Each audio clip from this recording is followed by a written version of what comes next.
Hey everyone! Before we dive in, don't forget to like, subscribe, and drop a comment telling me where you're watching from and what time it is. That helps YouTube keep sending you more stories like this. Now, let's get into it. I moved into that house on the edge of Maple Hollow because I needed quiet. That was the whole point. I'd been living in downtown Cincinnati for the past 5 years, working night shifts at a distribution center, and between the city noise and the stress, I was burning out fast. A buddy from high school mentioned his uncle had passed and left behind a place in a tiny town about 2 hours out. Cheap, rural, needed work. I took one look at the price tag and signed the papers the same week. I figured I'd commute for a few months, maybe fix it up, maybe even flip it. The town was quiet in a way that made you instinctively lower your voice. Just farmland and rusted signs, one gas station, a tiny post office that closed at 4, and a diner that opened when it felt like it. The kind of town where you wave at your neighbors, not because you know them, but because silence feels ruder. The house itself sat half sunk into a slope, old siding, one of those wraparound porches that looked nice in theory, but needed sanding and repainting. The plumbing worked, mostly. The lights flickered if you ran the microwave and the toaster at the same time. But it was mine, and I liked the stillness. No sirens, no shouting, just cicadas and the low hum of nothing in particular. That night, I got off work later than usual, closer to 2 a.m., and the drive back felt longer than usual. Maybe it was the humidity. Everything smelled heavy and earthy, like wet bark and warmed-up grass. I remember rolling the windows down and not hearing another car for miles. By the time I pulled into the gravel driveway, my eyes were gritty and my back ached. I kicked off my boots by the door and grabbed the old plastic bucket I'd been using to bathe. The water heater was broken and the bathroom plumbing needed work, so I'd gotten used to boiling a kettle, filling the bucket in the kitchen, and hauling it to the tub. That night, I filled it the same way I always did. Kettle, cold water from the tap, stir with a wooden spoon like I was making some sad stew. The faucet hissed a little like it always did when the pressure built. I set the bucket down in the tub, stripped off my sweaty uniform, and climbed in. It was a relief at first. I remember the temperature was perfect. The water lapped over my shoulders, and the room filled with steam from the boiled water. My legs finally started to relax. The only light was the dim bulb over the mirror, flickering a little like it always did. Then something shifted. It started with sound. Or the absence of it. The faucet had stopped dripping. Which wasn't weird until I realized it usually dripped constantly. A rhythmic plink into the tub that had become background noise. That night, it was just gone. I leaned forward, still soapy, ready to rinse my face, and froze. The bucket was empty. Not just low, bone dry. At first I thought I'd knocked it over, maybe spilled it without noticing. But the floor was dry, the walls were dry, the tub was dry. It was like I'd imagined the water. I stood up slowly, water and soap dripping from my hair and chest, and stared down at the plastic bucket. My heart was starting to beat harder than it should have. I stepped out onto the mat and walked back into the kitchen. Barefoot, still wet. My skin felt too cold now. The kind of cold that sinks in fast. The faucet was turned off, but the handle was stiff, like it had been running a while. I turned it, expecting at least a trickle. Nothing. Not even a gurgle. The entire house was silent. No pipes, no creaking, no cicadas from outside. Just this heavy, weird silence pressing down on me. Then I heard something upstairs. Not loud, just a shift in weight. Like someone had stepped once, maybe twice, and stopped. I don't know why I did what I did next. I could have gone outside, called someone. But instead, I grabbed the flashlight from the drawer by the fridge and started toward the stairs. The light cut a cone through the hallway. Every floorboard groaned under me, and I tried to remind myself the house was old. That houses make sounds, that pipes shut off, that water disappears. But I didn't believe it. At the top of the stairs, the temperature dropped, noticeably, like walking into a fridge. I swept the flashlight left to right. All 3 doors were closed. My bedroom, the guest room, the storage room, I hadn't touched since I moved in. The door to the storage room was open now. I hadn't opened it. I stepped forward, slowly, trying not to breathe too loud. The beam of the flashlight trembled in my hand. The room smelled different. Dust and old wood and something else, something damp. The bucket was in the corner. Not the kitchen one, the bathroom one, sitting in the corner of that room, dry and stained with soap scum, as if it had been there the whole time. I didn't remember carrying it back. I turned and left, walked down the stairs and out the front door, barefoot, still dripping. I sat on the porch until the sun started to rise. I never went back in alone after that. Called in a plumber who said everything looked fine. Water worked again the next day, like nothing happened. But sometimes, late at night, I'll hear the drip again, just once, and the faucet is still off. I never figured it out, but I started using bottled water to bathe, just in case. I still remember the way the wind sounded that afternoon. Not howled, not whistled. It was more like a low moan, dragging across the open fields like it was looking for something. The kind of sound that makes you pause for a second, even if you're inside. This was back in 2017, and I was living in a small town in upstate New York called Harrow Creek. You wouldn't know it unless you were born there. We had a diner, a post office that closed before 5, and a single-lane main street lined with crooked telephone poles. Winters were brutal, not city snow either. I'm talking real snow. The kind that buries your front porch and ices over your windshield from the inside. I was working as a substitute bus driver back then. Never meant to do it long term, but things happen. My uncle passed and left me his house near the edge of town. Needed fixing, but it was free, quiet. I figured I'd stay a while. The day it happened started like any other. The snow had already been falling since the early morning, soft at first, then heavy, dense. I had the early route that picked up the elementary kids. Most were bundled up like marshmallows, barely able to lift their backpacks. I remember making a note to salt the steps of the bus when we reached the depot. They were slick that morning.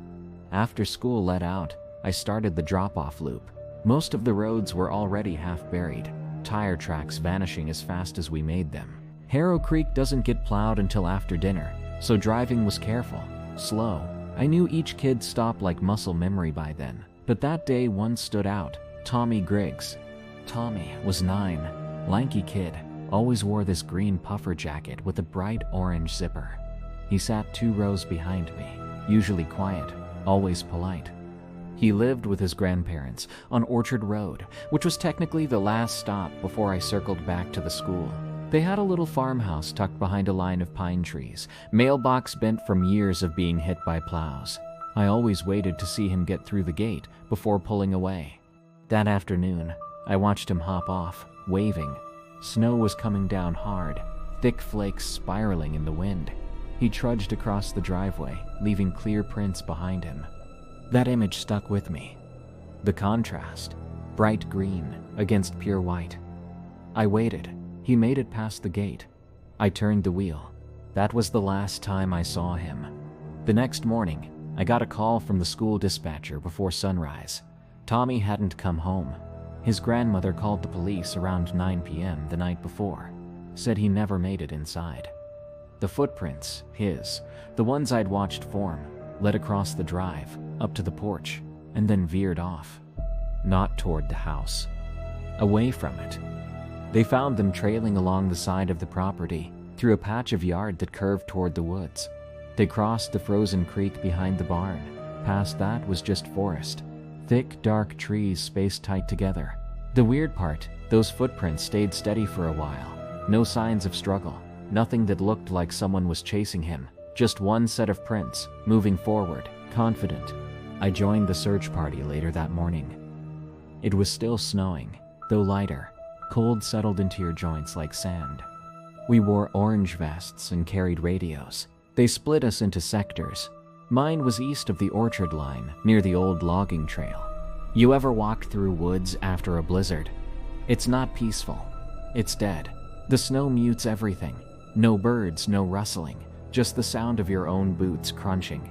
It messes with your sense of space. The deeper we went, the less anything looked familiar. Trees started to blur together. Every branch looked the same. Then came the clearing. I didn't find it. The sheriff's deputy radioed it in. Said they found the end of the trail. Not the end of a trail. The end. The prints, still clear despite the fresh snowfall, stopped in the center of a wide, flat clearing, maybe 20 feet across, surrounded by trees on every side. No other tracks, no signs of an animal, no broken branches, no blood. Just a circle of snow, with one set of child-sized footprints, ending abruptly, like the kid had just vanished mid-step. We stood there for what felt like an hour. Some people walked in circles, scanning trees. One guy paced the perimeter like it would suddenly unlock something if he hit the right spot. But it was just still, unchanged. I kept looking up. I don't know why. Something about it didn't sit right. The way the snow laid so perfectly, even over the middle. No holes, no drag marks, not even wind disruption. It was like Tommy had stepped into the clearing and been erased. People tried to explain it. One guy said maybe he wandered out and the snow buried the rest of the prints. Another claimed animals could have dragged him without a trace, though no one could explain how. Someone even joked, nervously, that it was aliens. I didn't laugh, because I saw those tracks, and I saw how they ended. It wasn't messy. It wasn't hidden. It was like the snow itself had swallowed him whole. The official report was inconclusive. Missing persons, ongoing investigation. No suspects, no leads. They searched for 5 days before calling it. The town slowly went back to normal, though no one let their kids walk alone anymore. I moved 6 months later, not because I was scared, at least, not in the way you'd think.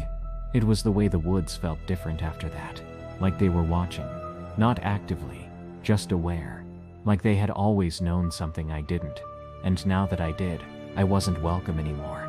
Sometimes, late at night, I still see those tracks, in my head. Perfect little boot prints, moving across a white sheet of snow, unbroken, alone, leading to nowhere. And I keep wondering why he left the path, why he turned away from the porch, why he didn't go inside. But the thing that gets me the most, the last print, the very last one before the snow swallows the trail. It was deeper than the rest, pressed hard into the ground, like he was bracing himself for something. I moved in early spring, right after the snow melted, but before the town fully woke up for the tourist season. It was quiet, in a way I hadn't experienced before. Not peaceful quiet, but heavy, like the air just held onto things, sounds, smells, thoughts. The house I bought sat on the edge of town, not quite in the woods, but not fully part of the neighborhood either. It had this sagging porch and cracked driveway full of weeds, but the bones were good. That's what the realtor kept saying. Great bones. What she didn't say was how the floors creaked, even when no one was walking, or how cold the back hallway stayed, even when the rest of the house was warm. I live alone, not for lack of trying. A couple bad relationships, a couple worse breakups, and I'd gotten good at being by myself. I liked my routine. Waking up early, walking to Main Street for coffee, working from home. I had my little life, quiet, predictable, until it wasn't. The first thing I noticed was the smell. It was faint at first, just this sour whiff that would hit me when I passed the laundry room. It reminded me of garbage left in the sun. Rotted fruit, maybe. I cleaned everything. Took out the trash, scrubbed the washer drum. Still, it lingered. And then, after about a week, it vanished, just like that. I chalked it up to old plumbing. The place had quirks. Then the noises started. I started hearing light thumps under the floorboards, just after dark. Sometimes it sounded like a shuffle, other times like something heavy shifting slowly. I figured it was raccoons, or maybe the house settling. It was built in the 60s. Things creak. But one night I was brushing my teeth, and I heard something different. A very deliberate knock. 3 times, right beneath my feet. I froze, toothbrush still in my mouth, staring at the drain like it might explain something. I turned the faucet off to listen. Silence. I must have stood there a full minute. Then just as I went to move, I heard the knock again, slower this time. Knock, knock, knock. I backed out of the bathroom, heart pounding in my ears. I didn't sleep that night. The next morning I went outside and checked around the base of the house. There was a crawl space entrance behind the hedges, a square wooden hatch, the kind you have to kneel down to reach. It was shut tight. I went back inside, trying to convince myself it was just the pipes, or maybe a raccoon knocking around. But I couldn't let it go. Not after what happened next. One night, I came home late from visiting my sister in the next town over. The porch light flickered when I stepped onto it, which it had never done before. The air was cool, damp, like it had rained, but the ground was dry. Inside, everything looked normal until I got to the kitchen. There were muddy footprints, bare feet. They started at the back door and stopped at the fridge. I stared at them for a long time, telling myself I must have tracked something in, but they were too big to be mine, and I never go barefoot. I opened the fridge slowly. Nothing missing, but something was off. The shelf where I kept leftovers was rearranged. A Tupperware container was missing its lid. That night, I locked every door, every window, and pushed a chair under the doorknob of my bedroom. I left the lights on. I didn't sleep. The next morning, I finally called someone. A guy named Eddie from down the street. Handyman type. I told him I thought there might be an animal under the house. He came by with a flashlight and one of those long poles. I waited on the porch while he opened the hatch. "Smells like something's been living down here," he said after a minute. "You got raccoons for sure. Maybe possums. Could be both." He shined the light around. I could hear him muttering to himself. Then he went quiet. "You okay?" I called out. "Yeah. Just hang on." It felt like he was down there forever. When he came out, he looked pale, sweaty. He scratched the back of his neck and wouldn't look me in the eye. "Did you find anything?" "Some blankets, food wrappers, a couple old cans. Someone's been camping out. Probably kids messing around." But his voice was too tight, too forced. "What else?" He paused, then said, "You should probably call the sheriff, just in case." I did. They sent a deputy out that afternoon. He went into the crawl space and came out with a small duffel bag. Inside were a pair of jeans, a sweatshirt, and an old flip phone with a cracked screen. No charger, no ID. He said it looked like someone had been living there a while. "Sometimes folks pass through," he said. "Usually harmless, but keep your doors locked, just in case." That was it. No big investigation, no follow-up, just a warning. For a week, I tried to go back to normal. I cleaned the kitchen floor 3 times, got new locks, tried to sleep. Then the smell came back, stronger this time. Not rotted food, something worse, like something had died. It came from the laundry room again. I opened the doors slowly. The light bulb was out. I stood in the doorway, blinking into the dark. The smell hit me so hard I gagged. Then I heard breathing. Shallow, uneven, just past the washing machine. I stepped back and slammed the door. I called 911. By the time the police got there, no one was inside. But the window in the laundry room, the one above the washer, was unlocked. There was a handprint on the sill. Not mine. I left that night. I stayed with my sister for a month. When I came back, I had a security system installed. New lights, cameras, everything. Sometimes, though, late at night, the crawl space door creaks. Just once. Like someone checking if it's safe to come back. We bought the house because it was cheap. Too cheap, honestly. It was a 2-story place, pale yellow siding with white shutters, sitting at the end of a quiet road in a town so small it barely showed up on Google Maps. Most of the houses on that street looked lived in. Gardens out front, flags hung from porches, wind chimes catching the breeze. Ours looked like someone had pulled the life right out of it. The grass was too tall. Paint flaked from the mailbox. The front door hung just slightly crooked, like it had been opened too many times with too much force. But the price was good, and we wanted out of the city. Both of us were sick of apartment walls so thin we could hear the neighbors breathe. So we packed our things, rented a truck, and drove 4 hours until billboards turned into trees and the radio lost signal. The first few days were fine, quiet. The kind of quiet that takes a minute to get used to. No honking, no sirens, just crickets, maybe a passing car every hour or two. We started unpacking, cleaning, putting things where they felt like they should go. The kitchen had these old white cabinets that stuck when you pulled them open. The floor tiles were cracked in a few places, but nothing we couldn't live with. The first time it happened, I thought I was just tired. We'd been up late painting the spare room. When I went to brush my teeth, my toothbrush wasn't where I left it. Instead of being in the cup on the right side of the sink, it was on the left. Simple mistake, I figured. Maybe I put it there without thinking. Maybe my wife moved it while cleaning. I asked her, just to be sure. She shrugged. I didn't touch it. We laughed. Small stuff. You start to forget your routines when you're in a new place. The second time, it was a pair of socks. I'd folded a load of laundry and left it on the bed before we went out to grab dinner.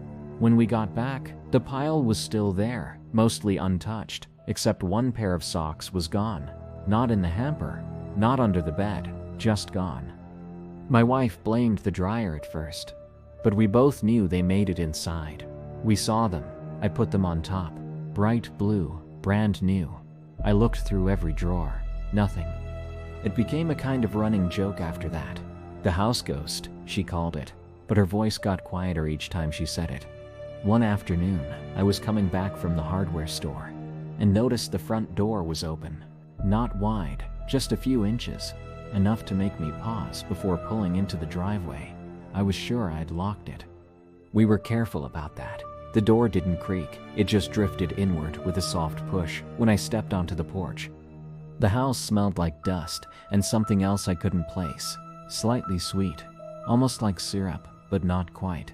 All the lights were off. Nothing looked disturbed, at least not at first. But the remote that usually sat on the coffee table was missing. I found it hours later in the kitchen junk drawer. That night, I bought a camera. Just a little one you can stick in the corner of a room. Motion sensor, Wi-Fi connected, all that. I placed it in the living room and set it to record only when movement was detected. Next morning, I opened the app to check. Nothing. No footage. Not even us walking through. I figured maybe I installed it wrong, so I tested it, walked in front of it, waved, checked the feed. Gone. The motion triggered, the light blinked, the app loaded, but when I tried to replay the clip, it was gone. Every night, it erased itself. We tried different models. 3, to be exact. Different brands, different locations. Bedroom, kitchen, hallway. Same thing every time. The footage recorded, and then it vanished. Not wiped, not corrupted, just gone, like someone had deleted it on purpose. I called the manufacturer, told them it might be a software bug. They ran me through a list of updates, sent over some firmware patches. None of it fixed the problem. That was when my wife stopped joking about the house ghost. One morning, I woke up and found every cabinet in the kitchen open, not just cracked, wide open, doors flung out to the edge. We don't sleepwalk, we don't take sleep aids. We'd gone to bed at midnight after watching a movie. I remember locking the back door, switching off the light. Nothing was missing. Nothing was out of place, beyond the doors themselves. The drawers too, all open, but neat, like someone had gone through everything carefully. Not a single item dropped or out of line. We didn't call the police. I don't know why. It felt like the kind of thing that would sound strange out loud. It wasn't a break-in. It wasn't a robbery. It was like someone had moved through the space with too much control. That scared me more than anything. One night, I stayed up. I sat on the couch in the dark. No TV, no phone, just listening. The air in the house has a hum to it, the kind you don't notice until you sit still long enough. The fridge clicks, the pipes settle. The wind outside rattles the old glass windows just enough to keep you on edge. At 2:13 a.m. I heard the floor creak upstairs, one step, then two. The slow kind of steps you take when you're trying not to be heard. I didn't move. I just sat there, feeling heat gather behind my ears, heart picking up speed. Then silence. I waited until daylight to check. There was nothing. No signs of movement. No one hiding in the closet or under the bed. Just the faint smell of something rotten in the hallway. We checked the crawl space that week. It runs beneath the house, accessible from a hatch in the pantry floor. I hadn't touched it since we moved in. When I pulled it open, the hinges screamed like they hadn't been moved in decades. It was dark. Dirt floor, exposed beams, not much else. But the air smelled stale, like something had been sitting down there, unmoving, for a long time. I climbed down with a flashlight and saw trash tucked in the corner. A crushed soda can, a balled-up shirt, a pile of wrappers. Someone had been living there, or was still living there. I didn't say anything to my wife that day. I just nailed the hatch shut and told her I spilled something down there, and the pantry was off limits until I cleaned it. That night, I heard scratching beneath the floorboards. We moved out a week later. The cameras still don't work. Every time I check the footage from our new place, there's always a blank spot. Just a few minutes, around 2 a.m. Then I stopped checking, just for my own safety. It started with a glance, just one.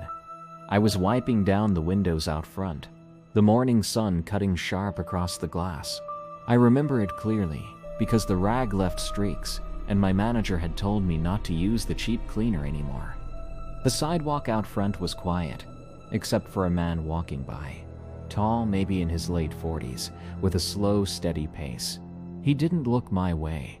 Not exactly, but his eyes, they passed over the reflection, like he was looking at me without needing to turn. He walked past every day. Not always dressed the same, but always at the same time. About 9, that's what made me remember. I started to expect it. I'd be finishing the window, or unlocking the delivery door, and there he'd be, passing like clockwork, never hurried, never distracted, just moving, like he knew exactly where he was going. I didn't think much of it at first. Maybe he lived nearby. Maybe he had a dog he walked every morning. I've seen stranger routines in small towns. You start to recognize faces just because they're part of the scenery. And for a while, he was just that, a part of the sidewalk, of the morning air, of the smell of baked goods coming out from the coffee shop next door. Then I saw him by the gas station. It was a Wednesday. I only remember that because I always filled up on Wednesdays, before the rush hit and prices jumped. I'd stopped at the Shell just off Briar Street, maybe 15 minutes before work. I was reaching for the pump handle, squinting into the morning glare, and there he was, across the lot, standing near the vending machines. Same slow stance, hands in his jacket pockets. His eyes weren't on me then either. They were on the street, or maybe past it. But again, it felt like he knew I was there. I told myself it was a coincidence. People show up in the same places all the time. Small towns shrink the longer you live in them. And I wasn't scared, at least not then, just aware. I didn't see him again until Sunday. It was warmer out, and I'd gone to meet my mom outside the old Methodist church. She volunteers there on weekends, helps serve meals, organizes the pantry. I parked 2 streets down since the lot was full. As I turned the corner near the big oak tree that creaks when the wind's right, I noticed someone sitting at the bus stop across the street, head low, same jacket. The kind with the faded shoulder seams and broken zipper that never quite stays shut. He didn't move.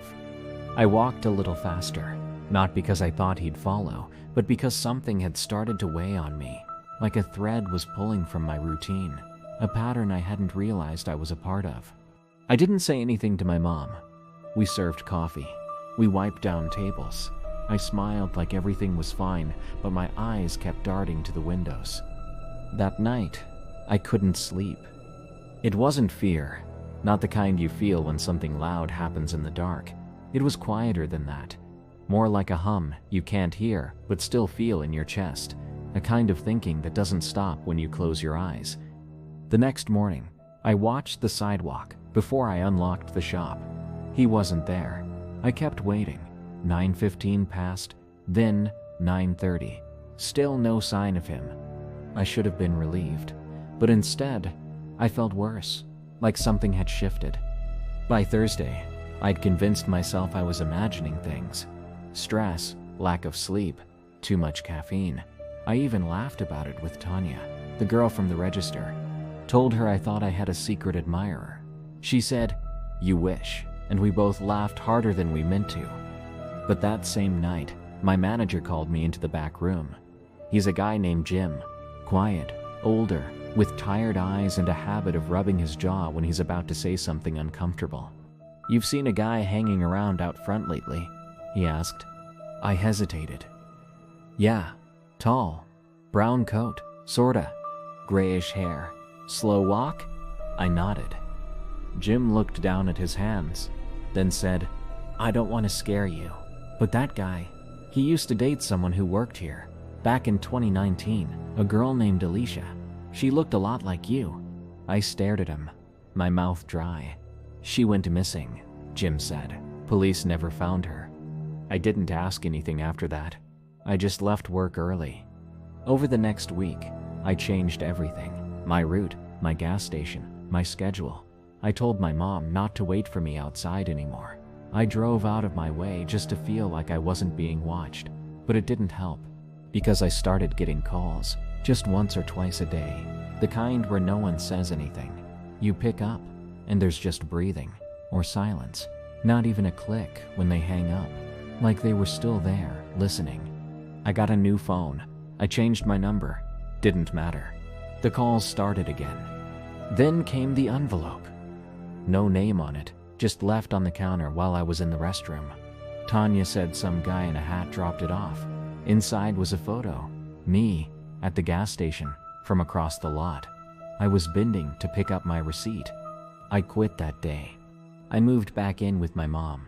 I told her it was to save money, but really I just wanted to be near someone who would notice if I vanished, someone who'd ask questions.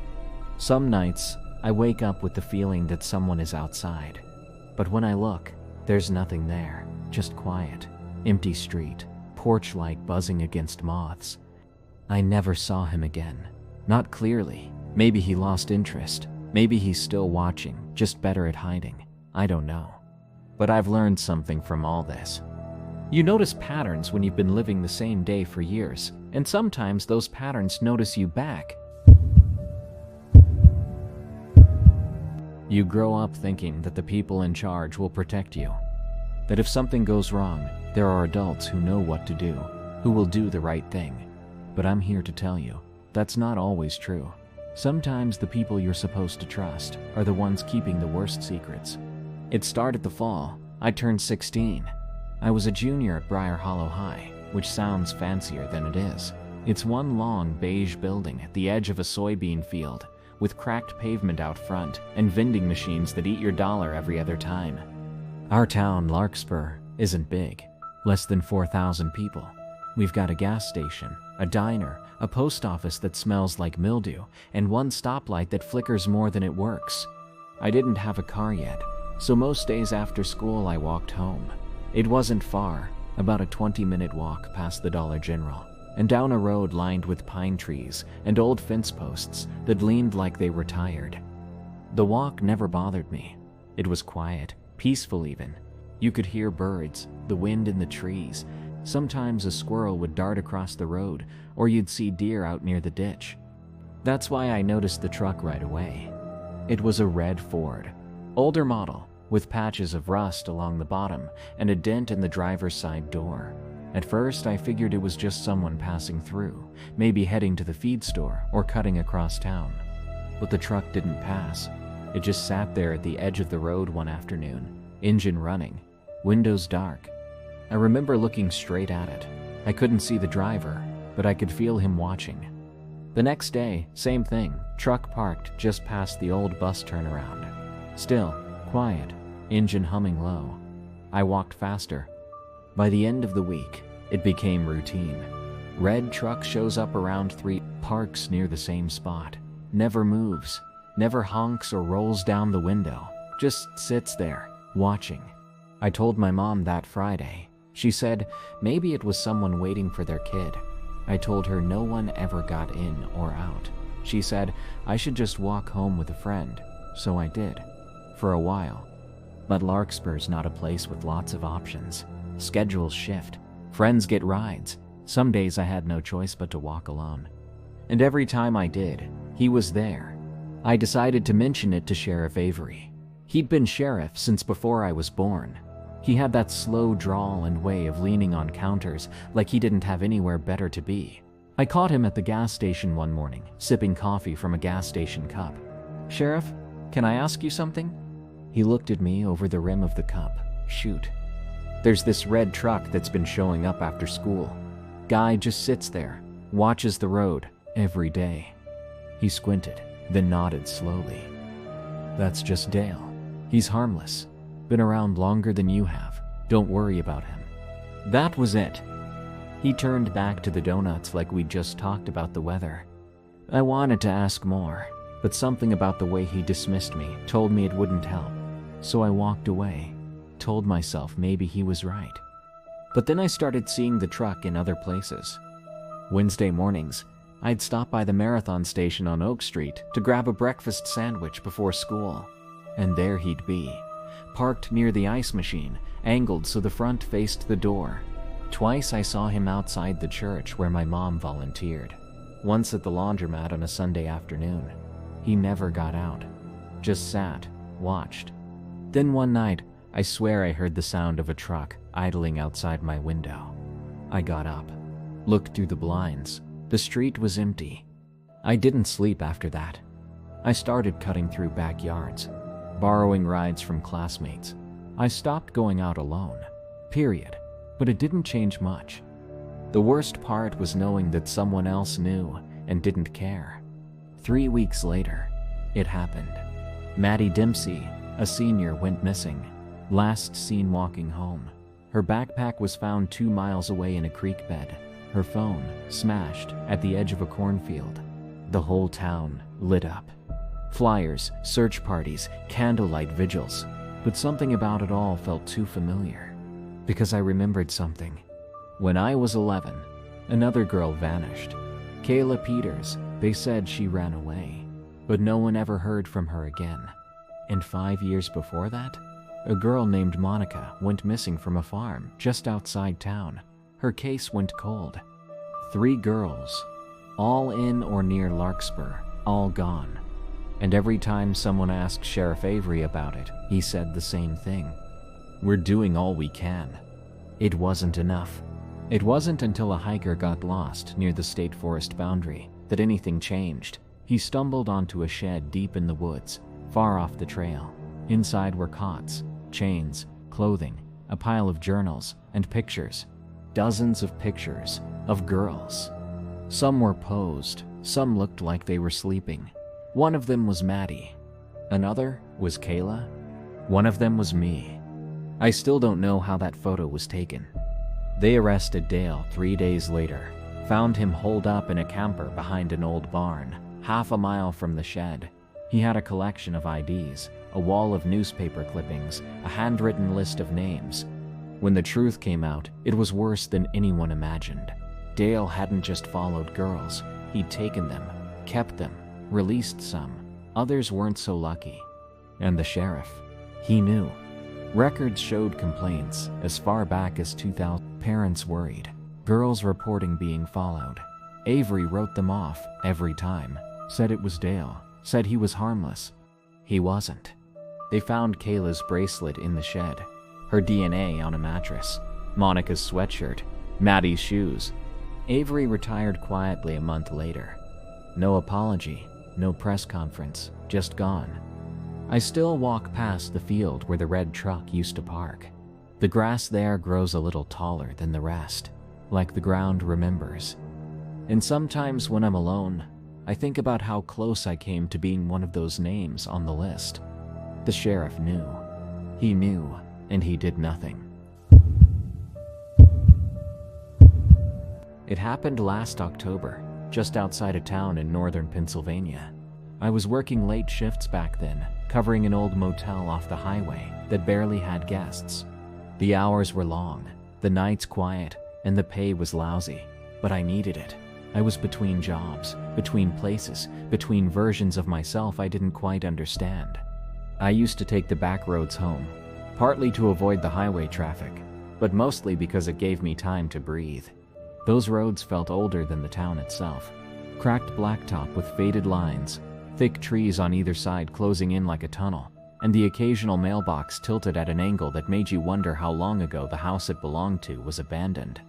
No streetlights, no signal for miles, just the steady hum of tires on pavement and the occasional burst of static from the radio. That night was colder than usual. One of those nights where the inside of the windshield fogs from your breath and your fingers stiffen on the steering wheel, even with the heat turned up. The moon was out, pale and too big, casting a weird silver light over the trees. Everything looked bleached, the leaves, the bark, even the gravel at the edge of the road. It was just past 1 a.m. when I saw it. I remember glancing down to adjust the heat, and when I looked back up, there it was, standing just at the edge of the tree line. At first, I thought it was a deer. That made sense. They're everywhere around here. But this one didn't move like a deer. It was still, not alert or startled, just standing. It was tall, too tall, taller than any deer I'd ever seen. And something about its limbs didn't sit right. They bent the wrong way. The legs were long, but thin, like they couldn't possibly support the body, which looked lean but oddly shaped. It was covered in fur, or maybe hair. I couldn't tell. But it wasn't smooth. It looked patchy, uneven, like it had been burned or torn in places. Its head was the worst part. It had the general shape of a deer, long snout, ears but stretched, almost exaggerated, like someone had made a puppet of a deer from memory but got it just slightly wrong. And its eyes, they didn't reflect like normal animal eyes in headlights. They absorbed light, two dull black holes. I couldn't stop staring. I slammed the brakes and swerved, narrowly missing the ditch. My heart was thudding so loud, it drowned out the static on the radio. When I came to a stop, I looked back in the rearview mirror. It was still standing there, same position, like it hadn't even flinched. I sat there for maybe a minute, trying to catch my breath. I told myself it was a weird deer, maybe a sick one. Maybe it had been hit before and was injured. That would explain the patchy fur, right? The weird limbs? The posture? I turned the car back onto the road and drove off, slower this time. I didn't see it again that night, but I couldn't shake it. The way it had just stood there, watching, not blinking, like it had been waiting. When I got home, I didn't go straight to bed. I sat on the couch, lights off, coat still on. I just stared out the living room window at the empty street. Every time a car passed, I flinched. I don't know what I expected. Maybe to see it again, standing under the street lamp across the road. The next morning, I called the local police station. I didn't want to sound crazy, so I phrased it like a safety concern. I told them I thought I'd seen a large injured deer on the road just before the woods near the quarry. There was a pause, and the officer on the other end asked me what time I'd been driving through. I told him. Another pause. Then he said something that still sticks with me. Next time, don't drive that road after dark. No explanation, no follow-up questions, just that. The tone in his voice wasn't annoyed, it wasn't dismissive. It was more like careful, like he was trying to give me advice without saying too much. I asked if other people had reported anything, and he just said, "We've had a few calls over the years. That stretch gets weird." That was it. I didn't take that road home for a while. Took the longer route through town, added 20 minutes to my drive, but I slept better. Until one night, maybe a month later, when I got off work late again and forgot. Habit took over. I turned onto that road without thinking. The woods looked different this time, darker somehow, even with the moon. The trees leaned in tighter, like they were closing around the road. Halfway down, I saw something in the middle of the road. At first, I thought it was a trash bag. It was hunched, shapeless, but as I got closer, it lifted its head. The same head, too long, wrong eyes, and then it stood, slow and deliberate, bones clicking like they didn't belong together. It took one step forward, and I swear the air in the car felt heavy, like I couldn't get a full breath. I didn't stop this time. I pressed the gas and didn't let up until I was past it. I didn't look in the rearview mirror. I didn't want to know if it was following me. I didn't want to see it standing in the road, watching. I've never taken that road again. Not in daylight, not at dusk, never. Sometimes though, when I'm parked late at night, at work, at home, doesn't matter. I think I see something just past the edge of the lot, at the tree line, a shape that doesn't quite belong. I tell myself it's nothing, just a shadow, just the wind. But part of me wonders what would have happened if I hadn't swerved the first time, if I'd hit it, if it had been waiting for me to. And part of me still wonders if it's waiting for me to come back. There's a kind of silence that doesn't sit right. Not calm, not still. More like the air is bracing for something. That's how nights feel here. The streets go quiet too quickly, like everyone's indoors for a reason they won't talk about. My town isn't the sort of place people visit. It's a blip between highway exits, a diner with a flickering sign, a single gas station that always smells like rain-soaked concrete, and a hardware store with dust older than I am. The church sits in the center of it all. White steeple, red brick, crooked wooden sign with hand-painted Bible verses. It's the first thing you see coming in off the highway. I've lived here all my life, and until this past spring, I never gave much thought to the bell tower. But now, I hear it every night, always one chime, always at 3:11 a.m. And I know this might sound like a story that just wants to scare people, but I promise you, I'm not making anything up. If anything, I wish I was. It started sometime in early March. I can't tell you the exact night, but I remember the first time I noticed it, because I was awake for a bad reason. I'd gotten one of those middle-of-the-night phone calls. My uncle had passed. Natural causes, nothing suspicious, but I couldn't get back to sleep after that. I was sitting on the couch in the dark, staring at the blank TV screen, when the bell rang. Just once, sharp, clear, the kind of sound that cuts right through the stillness and lodges itself in your chest. I thought it was weird, but not terrifying. The church bell rings for Sunday service, weddings, funerals, so maybe someone was setting it up early. Or maybe I imagined it. I let it go. But then it happened again the next night, and the night after that. Always one ring, always 3:11 a.m. I checked the time more than once to make sure. I even set an alarm the fourth night just to see if it would happen again. And it did, right on schedule. I asked around. My friend who works night shifts at the diner said she'd heard it too. She thought it was just the old wiring, or maybe the wind messing with the bell. But here's the thing, that bell isn't automated. It has to be rung manually. There's a rope in the tower you pull from below. I asked the priest after Sunday service. He gave me a tired smile and said something like, "It's just an old building, ghosts in the wiring." That would have been funny if it weren't so specific. I let it go for a while, tried to stop caring, but curiosity has a way of wearing you down. It's like a loose tooth, you can't stop poking with your tongue. By the second week, I started walking by the church at night, just after 2 in the morning, when everything else in town was asleep. The streetlights hum in that lonely way, and the houses look more like shells than homes. I'd stand across the road from the church and just stare at the bell tower. It's tall, taller than it looks during the day. At night it looms. You can't really see inside because the tower is narrow, but there are these slits, old arched windows, more decorative than functional, just enough to make you feel watched. The 9th night, I saw movement. I thought maybe I was tired. I'd been up too late, drinking too much coffee, not enough sleep, but I swear on everything. I saw a shape move past one of those windows. Just a quick shift of shadow, nothing else. I brought it up to the sheriff the next day. He gave me that patronizing chuckle small-town cops are good at, and said, "Kids, probably. Church has been a target for pranks lately." But who breaks into a church to ring a bell once and then leave? No graffiti, no broken glass, no signs of forced entry. So I did what any dumb, determined person does. I bought a cheap trail camera and strapped it to the telephone pole across from the church. It had night vision, motion detection, the works. Nothing high-end, but it would catch someone moving around. The first night, nothing happened. I thought maybe the whole thing was just a string of weird coincidences. The second night, same thing. Then on the third night, the bell rang, and when I checked the footage, it was gone. The entire file for that time period just skipped ahead.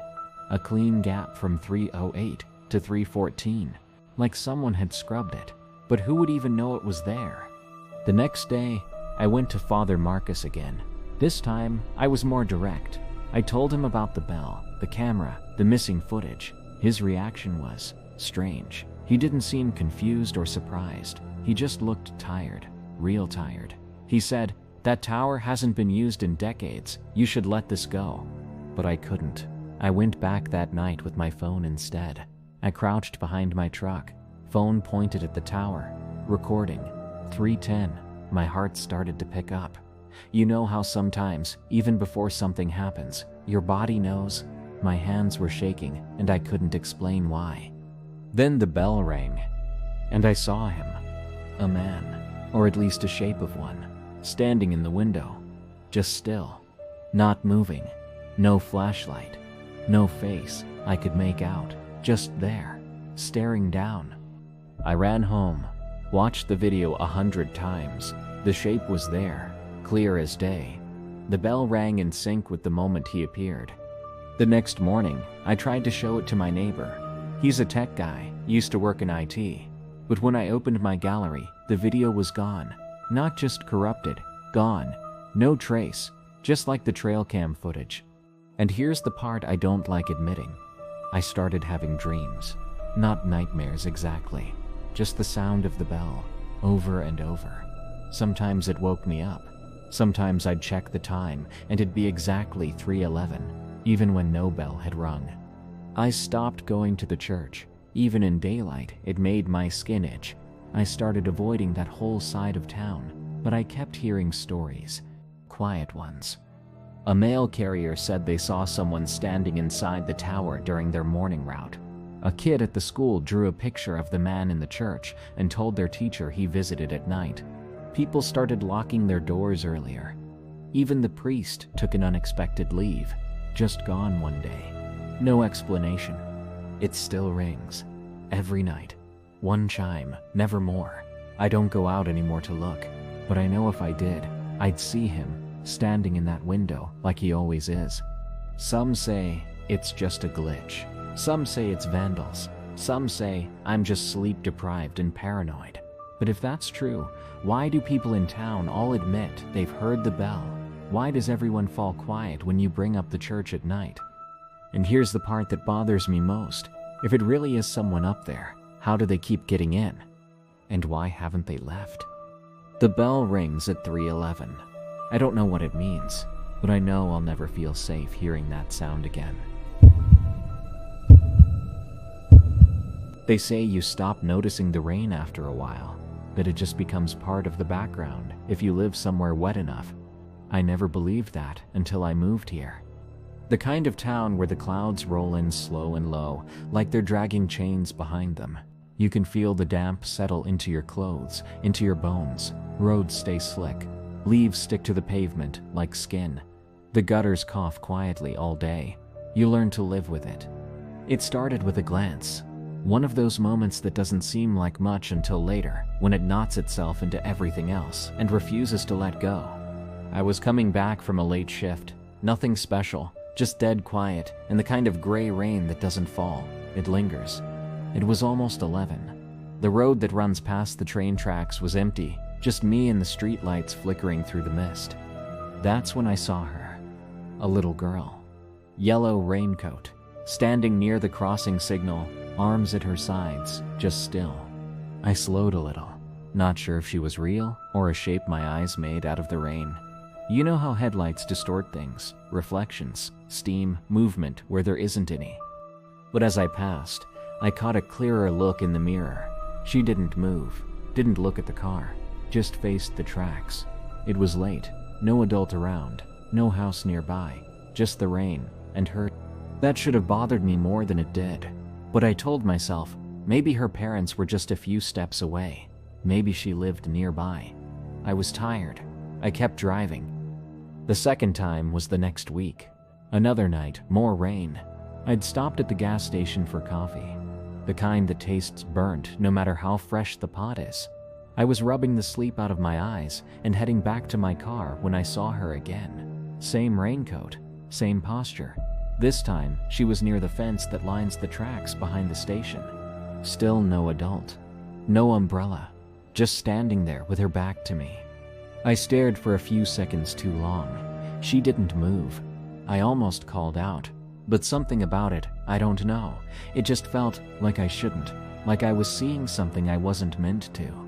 Back in the car, I sat with my hand on the ignition for a while, watching her through the windshield.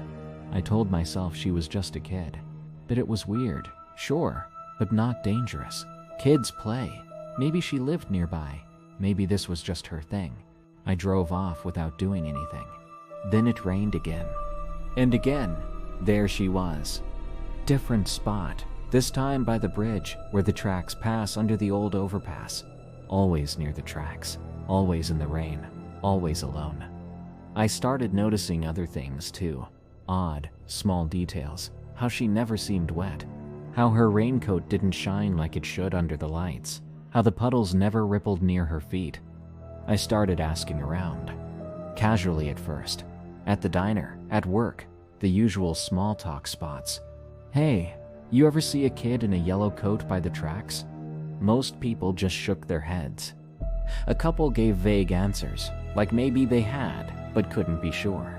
One old guy at the hardware store said, "She's been around a long time, but wouldn't say more. Just looked at me a little too long." I should have left it alone. But the fourth time I saw her, I decided to stop. I parked about a block away and walked back, my boots loud in the wet gravel. She was by the signal post, same as the first time. I approached slowly, calling out, "Hey, are you okay?" Nothing, not even a twitch. Rain pattered against my jacket and ran into my collar. "Where are your parents?" I asked. Still nothing. I stepped closer. Her hair was dark and straight, just visible beneath the coat's hood. Her arms hung limply. She was breathing, I think. It was hard to tell. The air around her felt colder than where I stood. Then she turned. Not fast, not sudden, just rotated slowly to face me. Her face wasn't what I expected. Not injured, not scary, just blank, expressionless. Eyes wide and glassy, like someone looking through you. Her lips parted slightly, like she was about to say something. But she didn't. She walked straight into the trees by the tracks. I followed. Of course I did. Any rational part of me was buried beneath whatever instinct made me keep going. The woods weren't thick, but the rain made everything harder to see. I kept my distance, maybe 15 feet back. Her yellow coat glowed faintly between the trees. Then she was gone. Just gone. I searched for half an hour. Mud up to my ankles. Nothing. No footprints. No broken branches. No sound. Just my own breath and the rain. I went home soaked and frustrated. Tried to sleep. I kept telling myself it had to be real. A kid wouldn't just vanish. I'd see her again. I'd figure it out. That was 2 nights ago. Last night, I got out of the shower and found wet footprints on the floor. Small ones, like a child's. They started near the back door and led into the hallway. I checked the locks, all still bolted. No open windows, no signs of a break-in. But the footprints were there, clear and damp against the tile. I stared at them for a long time, telling myself maybe I tracked them in without realizing that maybe they'd been there already. Maybe they were mine and just looked smaller in the light. But I followed them. They went down the hall, past the bathroom, and stopped at the bedroom door. There were no footprints leading away. I opened the door slowly. Nothing there. Just my room. Just shadows. Just rain tapping gently against the windows. I didn't sleep. This morning I went to work and kept to myself. Didn't mention anything. Who would believe me? Hell, I barely believe me. but I kept thinking about her, about how she didn't speak, about how her coat never looked wet, about how no one else seemed to see her for what she was. I checked my phone earlier. Rain's coming again tonight. I don't know if I should go back to the tracks or if I should just leave town.